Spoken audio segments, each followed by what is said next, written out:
Ladies and gentlemen, welcome to the Steel Donut Glazecast. Today's episode will feature me, Bob, Connor. Hello there. Our friend Sam. Hello. And our guest, Sean. I'm here. You guys are both English majors, right? Yes. So, more or less. More or less. So, they're gonna be bringing some new insight into this. And today's topics are tropes and originality. And let's just start things off. What kinds of tropes do you guys like to see? What kinds of tropes do you see a lot of? And what do you wish would just go away because you feel they're too cliche?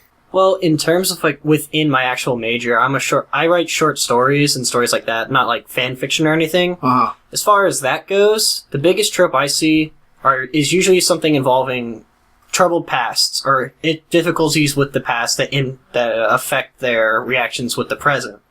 And that's almost every single undergrad paper you read. Okay. And what was I going to say? Shit.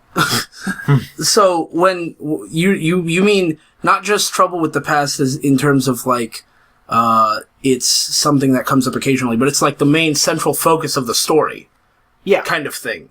Because, everybody has a past, and nobody's past is going to be all good. Yeah. You're always dealing with whatever happens to you, but you're saying that the focus of the stories that you see a lot of within your major is people who are dealing with trauma or past... what kinds of things in the past? Is it a wide variety, or is it very selective? It's wide. It can be as simple as something like... It can honestly just be like...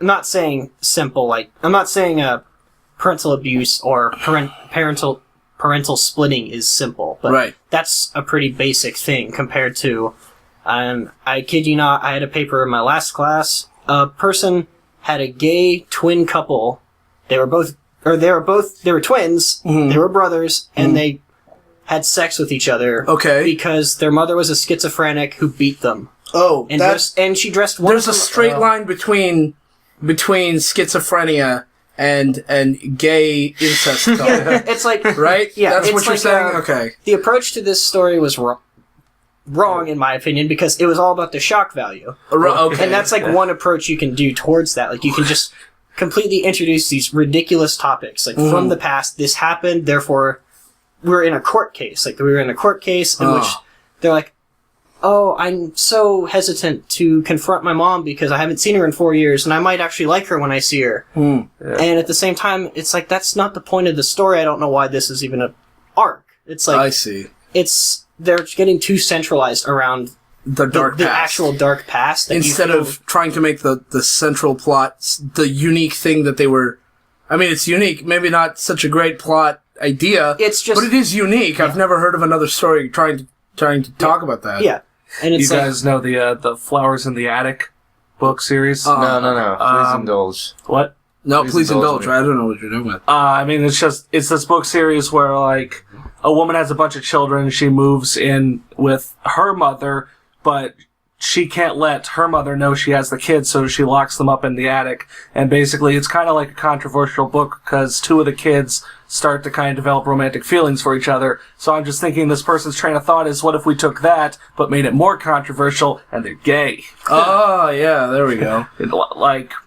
Do people pick these types of things to make their stories more outlandish, more controversial, wackier? I think it's an issue of premise. I think that a lot of the times when you're wanting to build a story, you want to say, okay, well, I'm going to put together a very somewhat unconventional set of rules that this story is going to work off of. And really what you're after is, at least within the example of what you had brought up, Sam, is the awkwardness of the relationship. It's the same thing behind something like Death of a Salesman is based off of the very messed up relationships between the characters within the play. Right. Death of a Salesman being a very popular, more or less pretty well read play, pretty understood, very heavily referenced in other forms of media. But the sort of driving factor for any successful narrative is going to have to be some form of conflict within a relationship. Right. And whether it's a relationship with another person, with your environment, with yourself. right. There needs to be some kind of conflict within a relationship. So getting back to tropes, is there a kind of conflict that you see more often than you see other kinds? Yeah. Like what do you feel like what he said was like dark past is kind of the thing that you see a lot of, or do you see something different in your experience? Because you don't do short stories. In poetry, a lot of the times there's a couple of things. The first sort of like no. The first sort of morpheme is probably like something of the military story of either someone post-vet or currently in the military, dealing with life outside of the military. Okay. That's a common story that I run into. Or it's someone's on a battlefield and there's the horrors of war, the psychosis that is associated with that, the horrors of war. So you said you used the word morpheme. Could you just quickly define? Oh, I'm sorry. What I mean by that is within tropes are a subcategory of a morphology. A morphology is saying that there are sets of traits that are common among certain among stories. Right. These are the ways in which you can break down a story. The closest thing that I would think of, which is not super familiar, but is very, very, like, it was like 1800s, maybe earlier than that, probably earlier than that. Someone will look this up. But morphology of the folk tale is essentially these are the beneath the categories. These are the types of strategies being used that you will find in every single folktale. Okay. So the trope is essentially the unit, whereas the morpheme is a unit of a word. Okay, so it's a one level lower then. Yes. Okay, so it's tropes that are kind of overarching, but morphemes are even smaller than that. If you're speaking in the sense of narratives, yes. Yeah, if you're speaking linguistically, that's a different set of yeah. So you were saying dark past, and you were saying you see a lot of soldier things. Do you think that's? I mean, that's obviously we're in a war. The United States. We're all Americans. Right. We're in a war. We've been in a war for a while now. Do you think outside of that war context, do you think there would be as much of that around? Like, do you think if we weren't at war right now, people would still be talking about that? Because I don't think so. I think there would be other things people would latch onto. I think there are a variety of factors that influence the reason that someone would talk about something as heavy as that. I think, for me at least, it's important to say that my local experience, the things that are the people that I run into, and the experiences that are around me in the Midwest, and this was in Maryville, Missouri, where I encountered this a lot, not at my second institution. Right, that's how you have a lot of people who are families that have had lots of generations of military. Right. So the accessibility to those sorts of stories is going to increase, right? Like the density of the population of those people who have that lived experience. And it's a lot easier to identify with that because you know people. Right. Who are there. Right. That's your community. Yeah. That's I definitely agree. There's a strong element of that's where tropes come from, where it's informed by culture. It's informed by the culture that you live in. Yeah. It's informed by the stories that you hear and the experiences that you have. But at the same time, when we're talking about something like fan fiction, a lot of times people are trying to bring in this is kind of bridging it sort of towards where Steel Donut does things. We deal with a lot of people who are trying to bring in themes, ideas, tropes that don't work. I mean, that's the reason we pick them for our channel. We intentionally pick things that are supposed to be bad. So, dark past, military, both of those are things that I haven't seen military nearly as much in fan fiction. Probably because most of the fan fiction is being written by younger people who don't know as many military people. They don't have as strong of connections to that. But you see that sometimes in, like, Halo or in sections that have to do with military things, like Call of Duty. Gears of War. Gears of War. You'll see things that try to be military-esque. but they rarely try to touch on the horrors of war. And they're more talking about how cool their characters are for doing these things, for being in these situations. And the tropes that I see a lot in what we do, a lot of it is dark past. Yeah. You see lots of characters who have dark pasts. You see lots of characters who have dark sides. That really pisses me off. Because I don't know, I can't even imagine what a person in real life who has a dark side would be like. Like, that doesn't make any sense. The concept of a dark side. Well, typically... Or signature moves, or... Sexually, yes. Sexually, yes. I think that it's very possible for people to have this sort of double-faced, two-faced... sort of personality. Sort of personality, right? Like, you meet somebody who's very courteous and has very good etiquette, and then they are just, like, complete freaks in bed. Right, like, lady in the street, freak in the sheets. Yeah, exactly. I mean, in that respect, I can see that working, but besides, not like, against your point, right? No. I think that supplements what I was saying. It's in real life we see people who maybe have maybe a more aggressive side that they don't show most of the time. They show it when in very intimate situations. Yeah. But nobody has a dark side that just straight up takes over. But that might be because, and pardon me for saying this, but I don't think ghosts exist. So maybe if ghosts could take over, like spirits could take over your body, maybe that could be a reason why that happens in a fanfic. I mean, my argument for that is that the theory of mythology is just misunderstanding the ways in which your body can affect you. Yeah, I feel like it was a narrative that was built up to explain why you have a mood swing, or why you start to have, sort of confusions, delusions, or people with mental illness. Or mental illness. The spirits invading your body is a great explanation there. If you don't know anything about how the brain works, that sounds like a great explanation. Because it's something you can't see, and everyone's felt it occasionally, this total confusion for some reason, or, whatever, you feel an impulse to do something, and if you don't know anything about the brain, that sounds like a great explanation. So, maybe dark sides are like a really late game result of that, and then fanfic authors think it's really cool to have a character who has a dark side because it seems mysterious. Well, you haven't said much, yeah. I think dark sides and such arise from the necessity to have your plot be, big stakes, high consequences, all or nothing. Everyone's out to destroy the world or save the world. True. Because, otherwise, they don't think people will pay attention. A lot of younger adult media, it's going to be, action or sci-fi. I mean, if it's not romance, if it's got big conflicts, it's action or sci-fi or something. Right.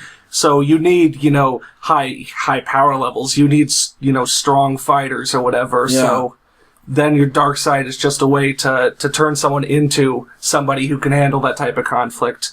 You don't get dark sides when you have, a newspaper comic about, a bunch of people just hanging out. Yeah. Or if you do, it's a joke. You'd be surprised how dark the dark side of Dilbert is. Dilbert 3.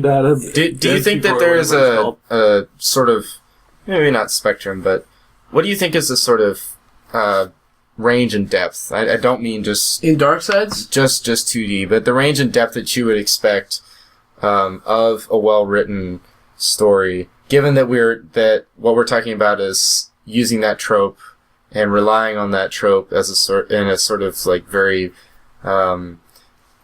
passive way. Yeah, it's the thing is, if your dark side is the focus of the story, your dark side or dark history need to be really unique. Otherwise, we're gonna feel like it's totally derivative. Well, I mean, you have to unfold it. Yeah, you have to unfold, much and there has to be plenty there to unfold. Yeah. If you're gonna rely on a trope, and this is just true of all tropes, if you're gonna rely on a trope in order to avoid being cliche, derivative, just copying everyone else, you have to have a lot there to unpack. And then you have to unpack it, or you have to make a point of not unpacking it so the viewer can unpack it, or viewer, reader, whatever, can unpack it themselves. Here's a trope that you see sometimes, amnesia. Amnesia, you forget the main character is forgetting, and that gives the audience a way to discover things alongside the character when the character is deeply embroiled in the plot. Amnesia: The Dark Descent. They get their name from, Amnesia, but your main character remembers his name at the beginning of the game, and basically nothing else. And little by little, he's uncovering the story, and it's because he's been there in this situation for a long, long time that all the story can revolve around you, the player character, and you can feel invested in the character. You can feel involved. While you're also getting notes telling you things that are ostensibly written from the perspective of the player character. And it doesn't feel like they're putting words in your mouth because you don't remember any of this. Because it's news to you too. Shutter Island is another one where they have a character who's spoiler alert if you're worried about the plot, whatever. He's forgotten. He's got memory problems, and you don't know that at the beginning. And some people don't like the twist. Some people do. It doesn't really matter to me.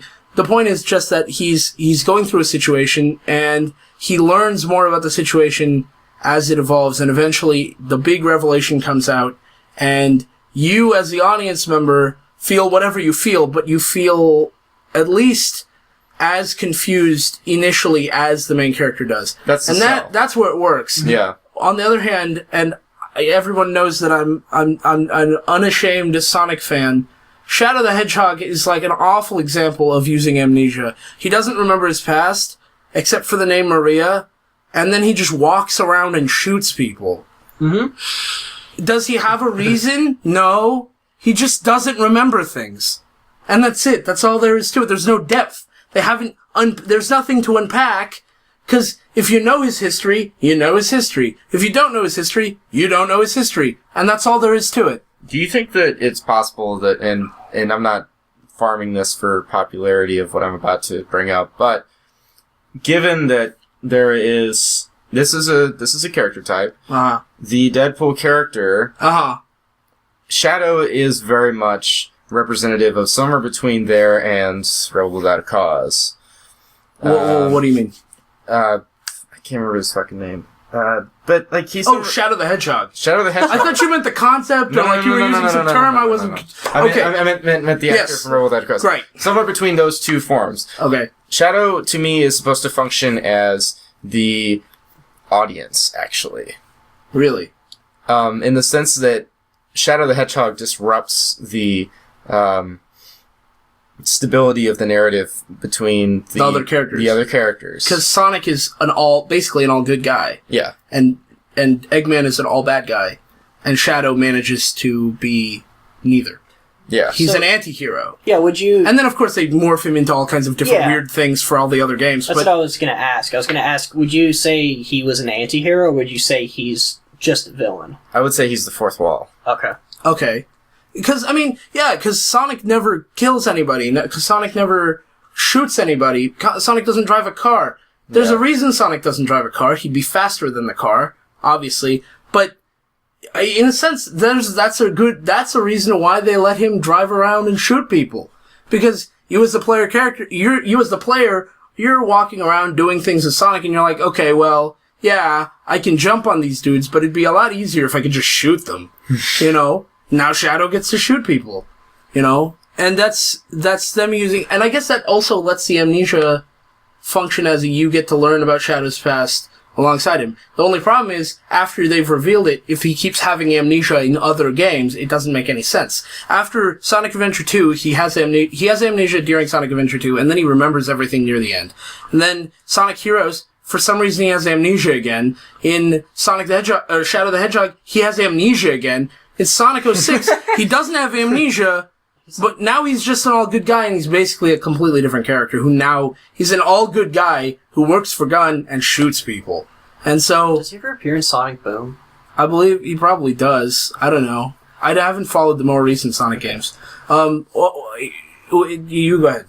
Oh, I was just gonna... This is a complete sidebar, but I was just gonna say, ask, do you think Shadow the Hedgehog was released just as like a, this is what you asked for kind of thing for the fans, and just to show them how weird it was in the universe they were given? I don't think Sega can afford to do that. I don't think it was intentional. I think that they were trying. I think that it's not so much that the fans shaped it, but that a combination of what the expectations were for A AAA game at the time. for a AAA game. But it's not so much the game. I think it's more of the overall community within Sonic fans. I'm speaking globally as far like as gamers. genre, Okay. globally genre, not just games, but within the expectations that we were purchasing with our interest. Yeah, like I really like this. A lot of people like this type of hero, Right, or this type action of and character anti-heroes at this and point. this kind of thing, yeah. And given that Shadow came about in mid-90s, No, it was actually Earlier mid than that? 2000s. mid-2000s, Oh, you mean like when does Shadow the character show up? Yeah. Mid 90s. Yeah. mid-90s, I think that there's an intersection there that absolutely says that That's a good point. Yeah. Shadow, we need a character that speaks to where we're at right now. Right. Culturally, Sonic is not the anti-hero, so we can't make him the anti-hero. So let's make a new character, but we want it to appeal to Sonic fans, so he's basically going to be Sonic plus darker colors. Now he's got black and red. Right. They wanted to make an anti-hero. And I'm not saying that in a strictly, like, cash grab move. It's more of, like, they're trying to grow their brand, they're trying to grow this idea, and let's try something here with a character that is going to be very moldable. Right. And then, of course... I think that's giving Sega too much credit. Like, I like the idea, and Oh, no. Yeah. I'm not saying it's intentional. I'm not saying that this at all. may- Okay, this 'cause is I was a gonna- reflection of what they were doing, under the surface, but not necessarily what they were consciously doing. because I was going to say, I think Shadow the Hedgehog the game was a cash grab, just feeding off of that idea. Because I mean, they also made Sonic Unleashed, where he turns into like a werehog or some They shit. made a fucking pinball game, Yeah, alright? exactly. Then again, Sonic Unleashed was released in Japan as Sonic Adventure, was Sonic World Adventure, and it's supposed to be a spiritual successor to the Sonic Adventure series, which doesn't make any sense if you play the game. Yeah, he turns into a fucking werehog. Right, and they styled that to be like the Knuckles combat from Sonic Adventure 2. Except that it's not even close, and it's not fun. But, Do we have Sonic Quest yet? I think that's the next one. what, a Sonic, Sonic Quest. like a Sonic, Like EverQuest. oh shit. What was that? Like a That- Sonic MMO? What was A that Sonic one? MMO is the future. Given where Sonic fanfiction is at, a Sonic MMO is the future. If they want to make a sustainable franchise, they can just churn That's stuff true, out. Yeah. People Yeah. will play garbage MMOs all day, all night. Your Saturdays all collectible night. items will be Rings. shoes, rings, and diapers. Yeah, oh. Okay, Oh. wow. You've read Sonic fanfiction. Yeah, you're right, they would be carrying diapers. So okay, I want to move away from Sonic for a second. Just for a second, so we Please, can go Noah. back to it in a second. What about dead parents? And here's my question about dead parents. Okay. Not from the perspective of a dark past. I mean, dead parents from the perspective of dead or out of commission parents leaves younger protagonists free to do whatever they want. They can go do crazy adventures. It's an 80s trope. And I mean, in the case of think about Artemis Fowl. That kid's supposed to be how old? Like, he's supposed to be a genius who's really young, and his dad is just missing for the first couple books, and his mom is bedridden or something, and you don't hear from her at all. But she's there, which means that he has a place to live, and he's sitting on a fortune, but he doesn't actually have to be, he's not responsible to any adults. And the only other adult in his life is the butler who listens to him. So it's like a kid's fantasy of being able to go do whatever he wants. And that's how children's young adult literature kind of goes. Yeah. Right? I mean, that's the behavior of children. Right. But Dead Parents is then, I think from there it jumps into, that gets lumped into Dark Past. That's what I think it starts off as, this is a young adult empowerment thing, but then when they get older, they realize, oh man, I'm feeling angsty about my parents. I don't like my parents. I wish I could go out and do all this random shit. I wish I was a vampire and I could kick ass. So my parents died. Boom. Yeah. Done. Now my character's parents are dead. So now they can run around doing whatever. Yeah. I feel like when you introduce it in that way, particularly in fan fiction, dead parents are God, that sounds terrible. Dead parents are just like useful. Yeah, it's it definitely gets lumped in with the idea of a dark past. Like, Right. It's almost like an info dump when you're told that in some Right. stories. Like, Yeah. what was it? Fucking bathed in blood. Yeah. That yeah. Sonic fan. Back to Sonic. Back to Sonic. Yeah. That Sonic. That's fan why I fiction. thought about vampires. Yeah, it's like where it's just like, It's a scene where she's a 1-year-old. oh yeah, she's a Again, 1-year-old. conveniently happens on her 1-year birthday. Yeah. I don't know. Her parents were vampire hunters who sucked so much they got killed by vampires in their own home. Yeah. And you fucking blow. Yeah. But they get killed by vampires, and then she becomes a vampire later in life, and she like literally goes to the mall every day and just does whatever she wants until she becomes a vampire. Mm-hmm. So it doesn't fucking matter.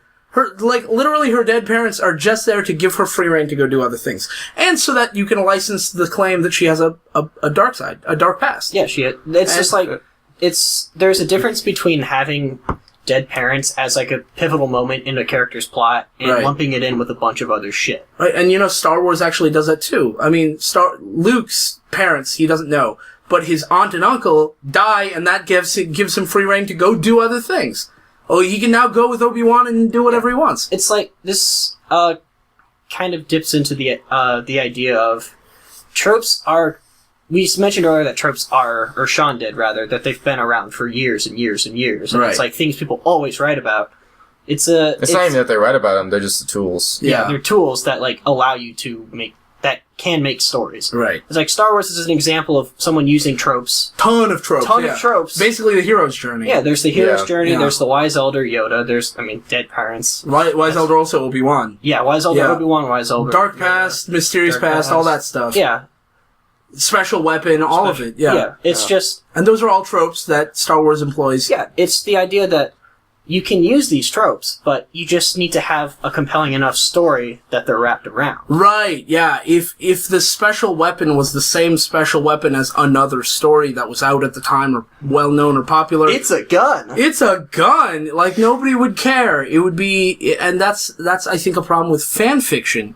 Because fan fiction is, you're taking some other property and you're trying to use it for your own thing. Yeah. And so, when you're trying to do that, you're either going to make everything completely out of character by writing something that should have just been original fiction, but is instead lumped in with this other crap. Mm-hmm. Or, you're just going to be rehashing what's already there in new words. So instead of the special weapon being a brand new thing that you invented, instead it's, for whatever reason, Falchion from Fire Emblem. And it's like, okay, yeah, everyone knows what Falchion is. I'm glad you mentioned it, but why does this have to be my main character's weapon? It just ruins the story by making it the same as everybody else's main weapon. Yeah, what was, sorry.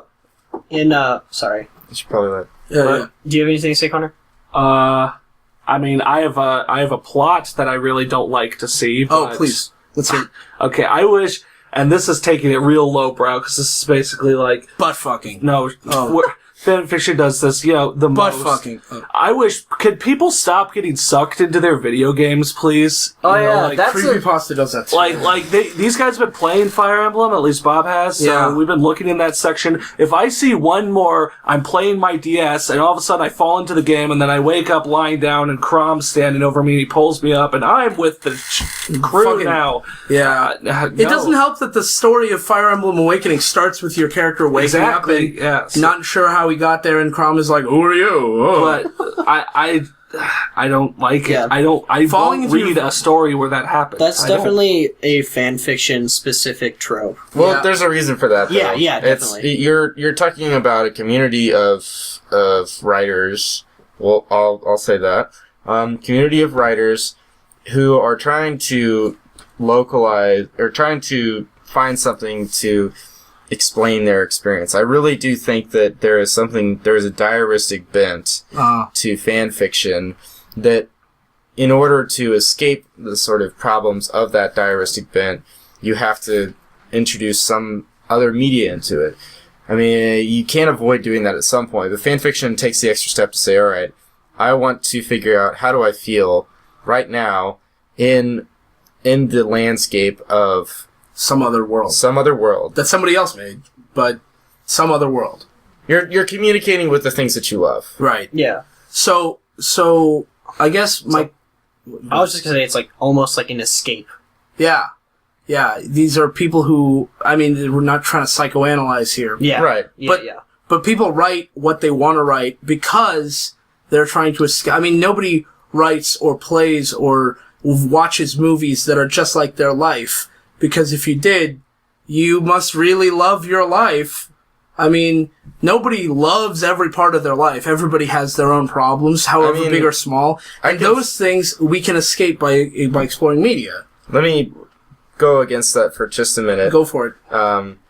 Not because I disagree, but just based off of my experience as someone who is going through a divorce, watching movies or experiencing media that deals with that topic. It's not necessarily like the masturbatory, like sickeningly like negative congratulatory, like I hate my life. I'm watching this because I hate my life. Or Which is this why really I still speaks to don't me. It's more of like I know what this is like, and being able to see it played out artistically, or I guess that's true. Yeah. or within there's a level of possibility of communicating a different sort of experience within this. Right. And to that end, I do see it as somewhat productive. Mm-hmm. You know, you're never writing outside of that. Right. You can't escape it. Yeah. I mean, But- there's an infinite possibilities of ways to get to the same conclusion. And see, this is actually a great time to segue to the other topic, because we're talking about originality. And I want to ask, okay, so we talked somewhat about things we see a lot of. How do people bridge new ideas in order to get to familiar ones, or familiar ones to get to new ideas? How do they connect new ideas they have with the old standards that other people are used to in order to bring people in? How do you, like, what's an effect? Are there ineffective ways to implement your new ideas?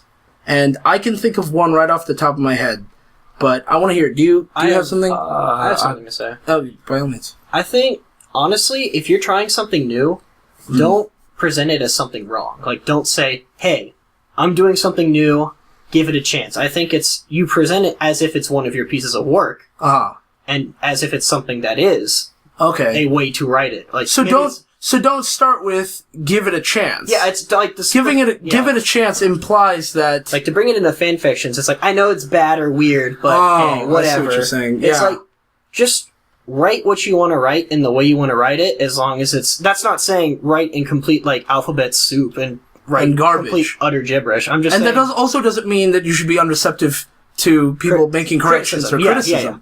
But starting off on the foot of, I'm writing this, I'm presenting it for people to criticize. Yeah. Rather than, I'm not sure if this is any good. So you don't, see, sometimes I really don't like it when people post their stuff or create things and they claim that it's great. Yeah. But you're not saying they should claim that it's good. You're saying that they shouldn't make a claim at all about whether or not it's good. Yeah, exactly. It's like, if you write let's just Like, don't open with that Yeah. claim. I'm just saying, I'm not too much of a poet. I'm just saying, if you like normally write verse poetry, and all of a sudden you get a following, but then your next poem is like something in prose, or something that's completely different, just completely free verse. It's like, don't leave a disclaimer for your fans saying, "Hey, this is something different." Right. Just drop it out there, just say, "This is." You might like this, you might not, and that's understood whenever you read anything. Yeah. So you don't need to say it. Yeah. Yeah. I mean, that's the playing field that you come against. And I think, actually, back to your question, fundamentally, you're introducing the idea of a polarity.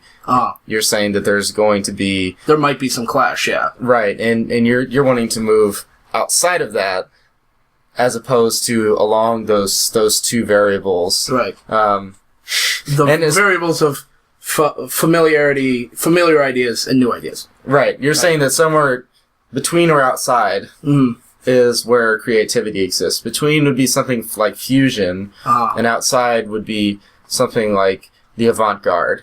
Yeah. And those two intersect, strangely enough. Right. Here would be my thing. If you're going to try to introduce new ideas, info dumps are a bad way to do it. Yes. Info dumps are an awful way to do it. I want to see instruction manuals when I'm confused. I don't want to see instruction manuals as my way to confusion. Because when I'm in the middle of a story, if you're going to introduce some new concept, You need to let me develop an understanding of it rather than just telling me everything I need to know right off the bat. Right. It should always happen post facto. Right. You should always be, if you're going to give a schematic or some sort of thought map, it has to happen somewhere after you have played with that idea a little while. Right. And Well, after the viewer has gotten a chance to play with it. Right. A little while. Right. Because if you just kind of throw them in there, throw them right into the thick of things, they're going to be very confused. Actually, I have a good example for that. Okay. Clockwork Orange, Uh-huh. where he has an entire dictionary in the back of the Right. book, where it's just, if you just No, jump that's something, footnotes, yeah. yeah, Alien footnotes, towards exactly. writing. Right. It's just, in the back of the book, there's an entire dictionary of Of words. these terms that they've come up with. Yeah. And if you don't know what these terms mean, you're going to be very lost. But at the same time, he eases you in because it's not spoken entirely in that language. Yeah, and it's also the, not understanding their language as a way to distance you from them. Right. Because it's a completely different world they're living in. Right. That's true. I don't really have a big scale thing, but at least like on a small scale thing, like I pay attention to dialogue and such, and I pay attention to interaction between characters, and I can tell when it seems like you're pulling from like something else you saw or something else you heard or kind of like a script or something. I can tell when something doesn't sound natural, and that seems so weird to me that people have a hard time being natural, and I guess I'm using natural as kind of, being original. And because like, don't you have friends? Don't you have people that you could talk to and have actual conversations with? You and your friends don't talk from a script or such. Right. I don't write, but I'm sure that if I wanted someone to say something snarky, I could use something that Bob has said, right, as a joke or whatever. I could take one of our jokes and have someone be serious when they're doing it to sound more asshole-ish, Right. And, the thing is, with dialogue, when you've got originality, you've got to keep in mind that nobody ever has exactly the right comeback for everything. Yeah. Nobody's that snappy. So when you see snappy dialogue, you have to keep in mind that the snappy dialogue requires that your characters, like, if you have really snappy dialogue, even if it's really cleverly written, and everyone can go, wow, that was really clever, it would require your characters themselves to be so original and novel and snappy with their conversation that it would be totally unrealistic. And it might not pull some people out, but it pulls me out of the scene when I see people who have really unnaturally quick wits. And I say that as a person who doesn't, I'm a little embarrassed to say I'm slightly proud of my own level of wit. I'm not the wittiest person. I'm not the wittiest person. Yeah, no, but I try I'm to right be witty. with you. Yeah. I try to be witty, and I don't think that I hit every single, note perfectly. There's a certain level of which is performance fine. that you expect. Right, and when your characters overperform, they are showing a level of I'm saying that is a performance. I'm saying that the snappy dialogue is performative. I see. Anytime you watch The West Wing or Downton Abbey, it's nothing but performance the entire way through. Yes. Now, I've met many really greatly intelligent people in my life, and none of them are like constantly. And that requires that the characters be really original. On the other hand, you've got the other extreme where nobody has anything useful to say, and that's where your characters are not just unoriginal, but not like their mental states. The characters' mental states are unoriginal, but also the writer is being unoriginal in creating the characters because they have nothing interesting to say. They have nothing of value to say. You have to think everything's already been said. The narrative voice is very important, and it's not very much talked about, because the way in which you arrange this conversation, I think that's actually very, very important towards that point about originality within fan fiction, largely follows from conventional forms, especially with dialogue. It's very much this is what a play would do. It's not, if you're reading James Joyce, he's going to use, I can't remember he's going to use hyphens on each side. Oh yeah. To introduce dialogue. He's not going to say who's talking. Right. You'll have to know who's talking based off of context from the scenes that have happened before and the attitudes that you've picked up as. And if you want to create a new form that's original and novel and interesting, maybe if you're good at setting scenes, if you're good at establishing what's going on. But if you're trying to be novel with your form, and you're also trying to be novel with your ideas, and you're also trying to be novel with your characters, and everything's supposed to be totally original, totally new, we're going to be lost in a sea of confusion. Because you're going to have lots of new ideas being presented to the reader, who is understanding these concepts and characters in reference. We're only going to understand new ideas in reference to older ideas that we already have. And if this is something we've never heard of before or never seen before, it's going to be very, very confusing to us. Especially if you're adding on top of that some new novel way to show dialogue to us. And if you're trying to reinvent the art of writing in your story, yeah, you're going to be original, but nobody will want to read or be able to read your story. It's being original in the wrong way. Like, it's being so overly original. Yeah, it's like, you can do... That's more of a poetic thing. Right. I actually have an argument against that. Yeah, I'm just saying, like, as far as, like, poetry or just more poetic or artistic writing goes, it's like structure is fair game. Like, no, I mean, absolutely, structure is really important to vary. If you want to do something with that, by all means, go for it. But if you're trying to tell a story and your story is what you want us to care about, that's where you need to take a second and maybe think, if I had this great idea how to vary the form, maybe tell a less original story with this new form and tell a more original story with more traditional forms.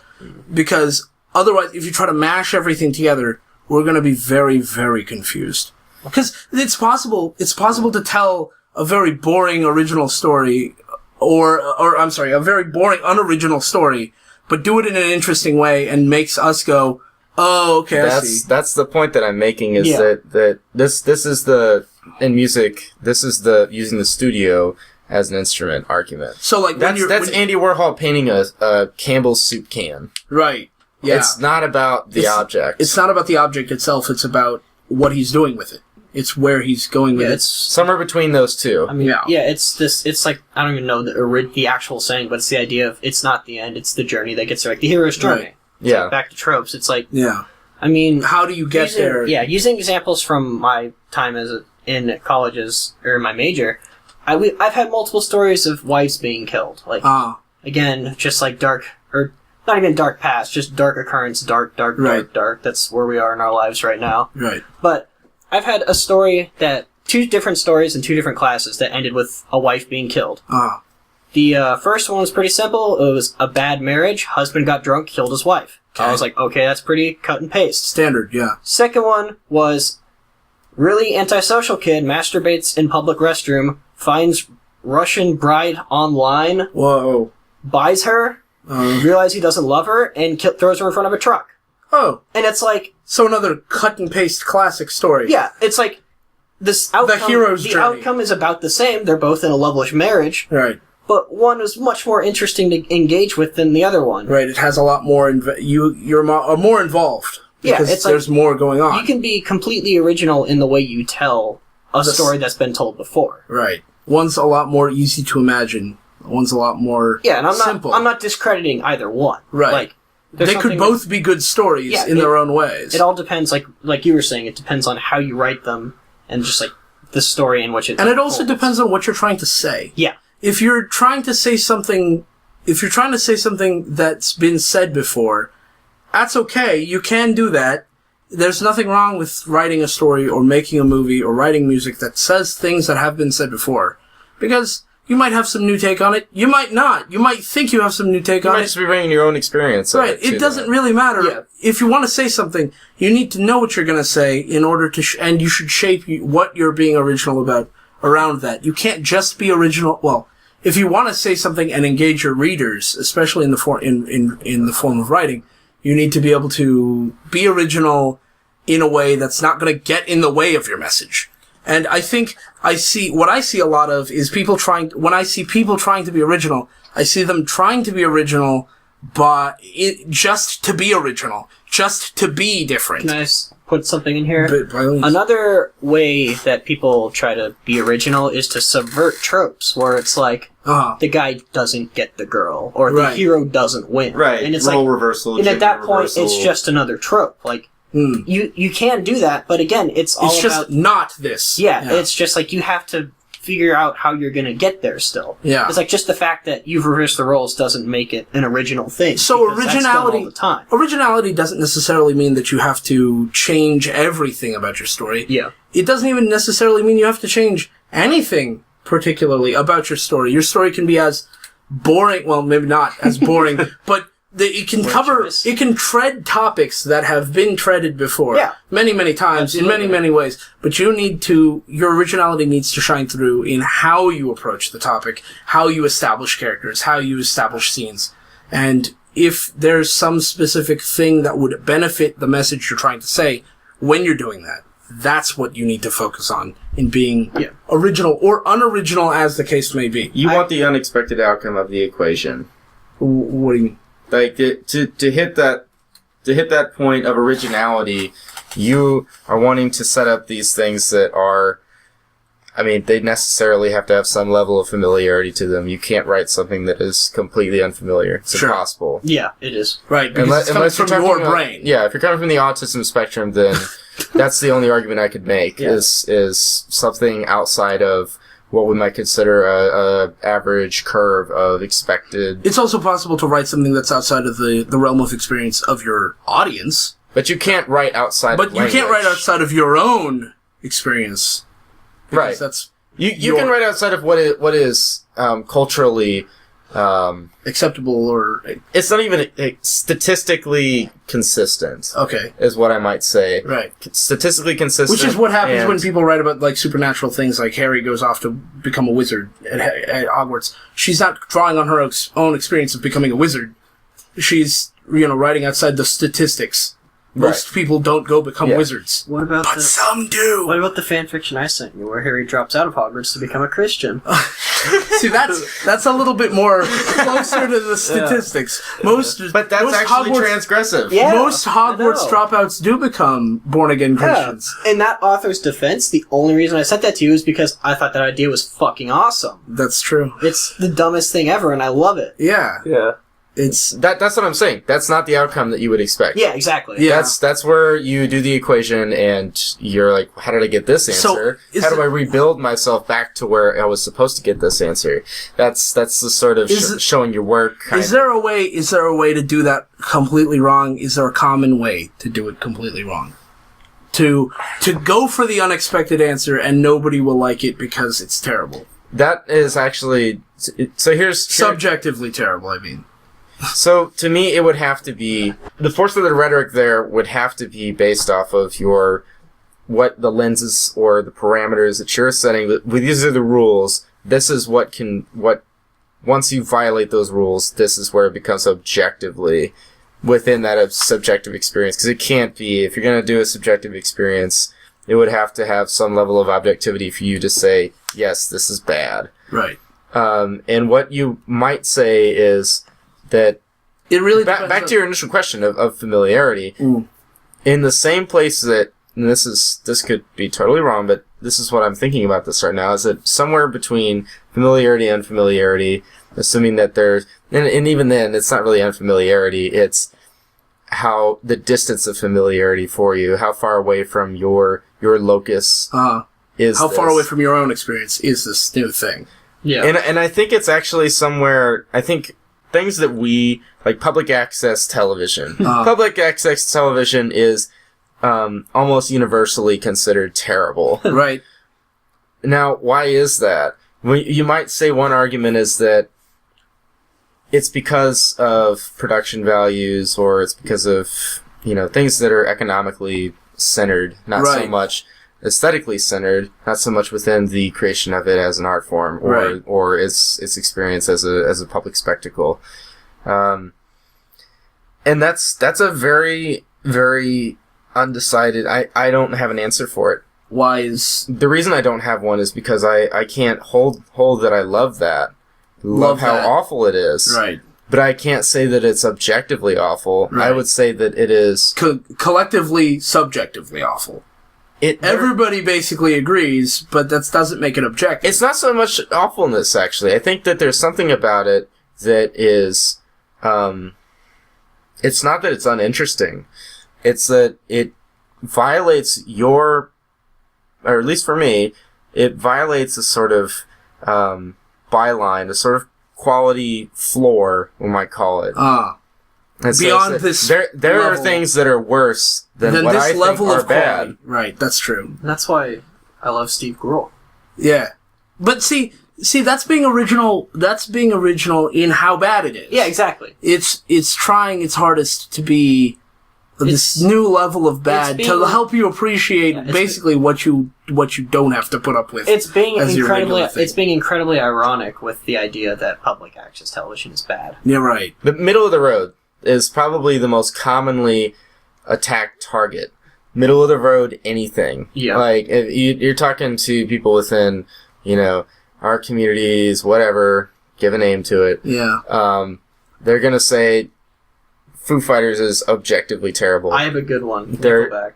gonna say Nickelback is objectively terrible. Yeah, people hate Nickelback because Nickelback makes average butt rock. Yeah, Nickelback got a bad rap because they happened to be around at the wrong time when butt rock started being less popular. Right. And it's like they just happened to become big right when that wave hit us. So we're just like, this band's fucking terrible. Right. When the fact is there are bands that are much, much less talented, much, much worse sounding music, and there are bands that sound way, way, way more like what you think of when you think of butt rock. Yeah. And these guys just kind of fall in the middle. They're just so average. And that's the reason we know them, and that's the reason we hate them. But here's the thing about talent, though, for me, at least, and try to connect it back to originality, of course.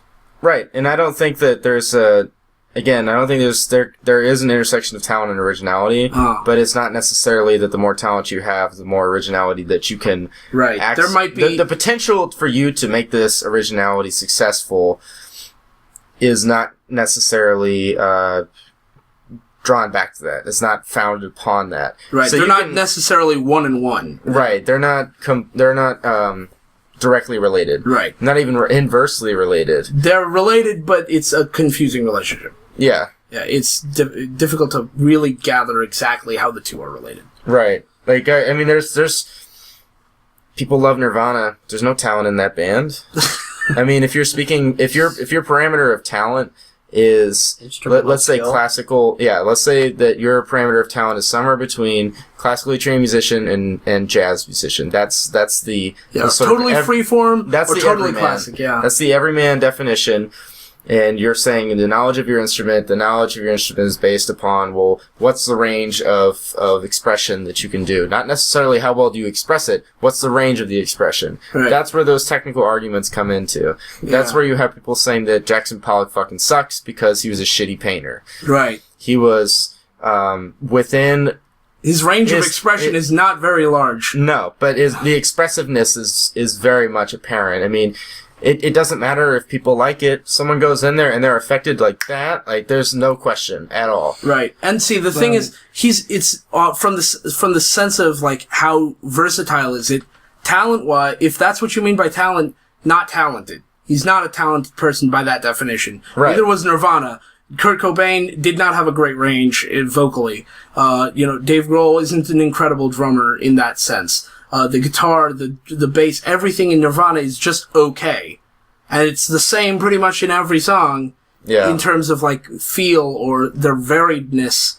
But they were original and they brought something to the table that people didn't have before and that people wanted. And so they managed to become popular because they tapped into something that culture wanted. They made a new sound. They made a new sound. I don't even know if there's a measurement for that because... And I say this with respect to the idea of novelty, is that you could argue this. I'm going to try very hard not to. You could argue that there is no novelty. That it, back to what I was saying earlier, is just a level of it's scopal. It's about the range between familiar and less familiar. Okay. Not necessarily that you could reach unfamiliarity. Right. That would be, at least for me, a beautiful thing. Like if I could reach unfamiliarity, like just something totally unfamiliar. That's the gray area. That's the. I mean, I hate to use that metaphor, but more or less, that's where the tension is, and that tension, arguably, could be what it is that draws us to saying like this is new. This is original. This is inspiring. This is life-changing. Right. Like, that's where that lives. Yeah. Then I guess kind of the big question then is how important is originality? Because if we go back to Nirvana, yeah, they kind of created a new sound, but they took their, inspirations from someone else. I mean, if we wanted to look at serious originality, we can look at these, art rock bands or such who are doing really hard to listen to things, but things that only they are doing, and they're not, Right. just stating the truth, they're not multi-platinum. There is a critic who looks for that. His name is Piero Scaruffi. His site is called scaruffi.com, SCARUFFI, and he has this, basically, he creates a series of characteristics against the classical narrative, or the accepted narrative of the great rock musicians, based off of what are they doing differently. So his top musician is Captain Beefheart, because Captain Beefheart has done so many things within the entire range, or rather we'll say outside of the range of what we were expecting from a rock musician at that point. I see. Across the entire history, to say that this is the potential, and moving from there. Now, if anybody expands that potential, they're the next one. This is the avant-garde argument. Okay. So that's literally just a spectrum of who has done the most in the most areas? It's who has expanded the definition. Okay. Who's pushing the envelope? Who's really pushing the boundaries? Okay, that makes more sense. The importance of originality, as far as, person to person, regardless of what art form you're talking about, there's going to be a difference of opinion. There are going to be people who are not going to want anything new, and there are going to be people who are only going to want something new. If it's something even remotely familiar to them, if it's something that they're going to feel reminds them of anything else, they're just going to say no. And that's obviously, there's going to be people on either end, but I think there's a bell curve, and there's a big majority of people who are going to be somewhere in the middle who say, who are going to say something to the effect of, this reminds me of this, and I really like that. Because it reminds me of this. So basically, in order to tap into that, you need to know your audience. You need to know what you're trying to say, and then when you're trying to be original, you have to make sure that you're not getting in the way of yourself. You have to make sure that I was going to say that. Yeah, if you get in the way of yourself, in the way of your message or your audience accepting your thing, nobody's going to like it. Yeah, or the people you want to like it won't like it. This is kind of back a ways in our conversation as to the point of originality and dialogue we were talking about briefly. Yes. It's the idea of if the author has their own unique tone, they think, I have one person in my mind right now in a bunch of my writing classes who has this problem where he has a specific tone that he speaks in, and he applies it to every single one of his characters because he thinks it's creative. Yes. So it's like the entire story, even from the narrative isn't separated from the dialogue, which is a problem. Yeah, because the dialogue is the characters within the story. It's like you can write what they do outside of their dialogue, right? But the characters are themselves, and they need to have voices. So they do. He does the same kind of tone for all the topics he covers. Yes. Ugh. And it's like it's the idea of ignoring all of these different kind of what am I trying to say? I guess just sub-levels or just differences. What's the feedback, Ben? What's the feedback that is consistently given to him? Because I'm thinking of two directions. I've had two different teachers. With notion to originality. Yeah. The most feedback is just that the characters sound the same. It's mostly just I don't know the distinction between them. I don't know why they don't get along because they're the exact same. It's it's really dehumanizing. As far as the feedback because I talked to this guy. Because they just sound like mouthpieces. Yeah, it's like I'm not mad at him. Like, I like him. He's a great kid, and he's a good writer. This is a problem he has as a writer. Yes, and it's just the idea of it almost dehumanizes the characters in the story because they just become like his puppets to say what he wants them to say. Positive spin on that is that back to the idea of the studio as an instrument. Yeah. Right, like he is very much controlling of the entire environment. Absolutely. And what would actually focus and hone that more is if he worked in maybe this is just my hobby horse coming out, but if he was doing surrealist or absurdist work, that would make a lot of sense. I think it'd be really cool. Like, I think it could be spun in a cool way if you, like, went... You read Hunter S. Thompson, and, like, every character is more or less the same. Yeah. Because the narrative voice is so strong. The narrative voice is just... That's the focus of the piece. It's much less dialogue and more narrative-driven. Right. And it's... If he can... I'm not saying get rid of dialogue completely. I'm just saying... If Try to identify a stronger... If he can, like, hone it down to where there still is dialogue and communication, but his narrative is the one driving the story. So really distill it down into what makes his work rather than someone else's. Yes, absolutely. He could make this his asset rather than a problem. The detriment, yeah. Right. Exactly. And he would be very original in doing that, because it'd be his voice. It's a very... That's... Playing to your strengths. Yeah, that's the problem of the originality. You can be original, but if you don't play off of that originality in the right way, people won't understand what you're trying to do. Yeah. All right. Well, if that's about it, then I guess thanks for listening and thanks for watching. We went maybe a little bit over, but I think we'll be okay. Thanks for doing this, Sean. Absolutely. Yeah, and thanks for doing this, Sam. So thanks again for listening, and catch you guys on the next one. Don't stay in drugs. Yeah.